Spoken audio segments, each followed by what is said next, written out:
ഇന്ന് തന്നെ ഡൗൺലോഡ് ചെയ്യൂ. കാണൂ നിങ്ങളുടെ ഫേവറേറ്റ് ഷോസ്.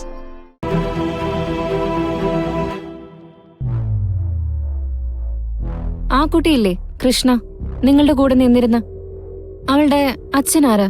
അയാള് ജീവിച്ചിരിപ്പുണ്ടോ? എനിക്കറിയില്ല മാഡം. അവര് അമ്മയും മോളും മാത്രമേ ഉള്ളൂ.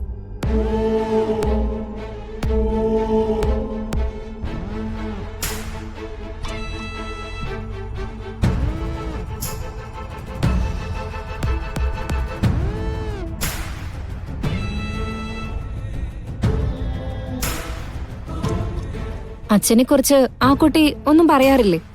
ഇല്ല മാഡം. അവൾ എപ്പോഴും പറയാറുള്ളത് അവളുടെ അമ്മയുടെ അസുഖത്തിന്റെ കാര്യ. അവരുടെ ഓപ്പറേഷനുള്ള പണം അന്വേഷിച്ച ആ പാവം നടക്കുന്നത്. അവരെ ആരും സഹായിക്കാൻ പോലുമില്ല.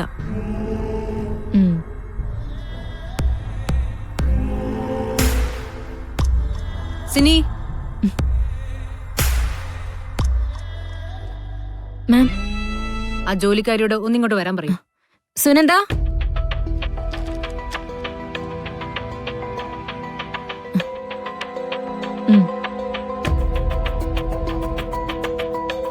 ആ കുട്ടിയുടെ പേരെന്താ? കൃഷ്ണ. എന്റെ മകളുടെ രൂപസാദൃശ്യമുള്ള കുട്ടിയാ. അവളെ എനിക്ക് ഇഷ്ടപ്പെടാതിരിക്കാൻ പറ്റില്ലല്ലോ.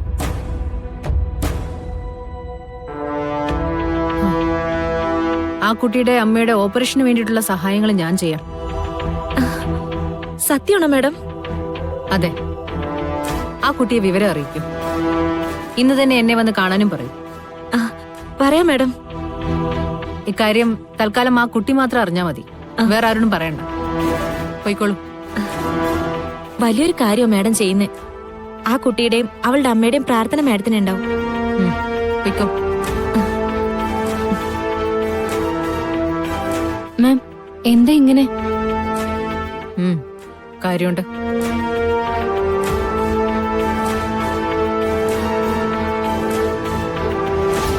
ഒരു മിനിറ്റ്. ഹലോ. ആ ഗോപാലേട്ടാ, നമ്മൾ പ്രതീക്ഷിച്ചത് നടന്നു. എന്തു പറ്റി? നിന്നെ പണിയെന്ന് പറഞ്ഞു വിട്ടാ? അതല്ല, കൃഷ്ണമോളുടെ കാര്യം. മാഡം ഇപ്പൊ എന്നെ വിളിപ്പിച്ചിരുന്നു. കൃഷ്ണയുടെ അമ്മയുടെ ഓപ്പറേഷനുള്ള പണം മാഡം തരാന്ന് പറഞ്ഞു. ആണോ? എന്റെ ഭഗവാനെ, സത്യമാണോടി? എത്രയും പെട്ടെന്ന് കൃഷ്ണമോളെ വിവരം അറിയിച്ചിട്ട് അവളോട് വരാൻ പറഞ്ഞിരിക്ക. ഞാൻ ഇപ്പൊ തന്നെ വിളിച്ചു പറയാം. കേൾക്കുമ്പോ കൃഷ്ണമോൾക്കും തങ്കത്തിനും സന്തോഷമാവും. മണ്ടത്തിലൊന്നും കാണിക്കല്ലേ. മാഡം പ്രത്യേകം പറഞ്ഞിട്ടുണ്ട്, കൃഷ്ണ മാത്രം ഇത് അറിയാൻ പാടുള്ളൂ, അവളുടെ അമ്മയോട് പറയാൻ പാടില്ലെന്ന്. അങ്ങനെ പറഞ്ഞോ? പറഞ്ഞു.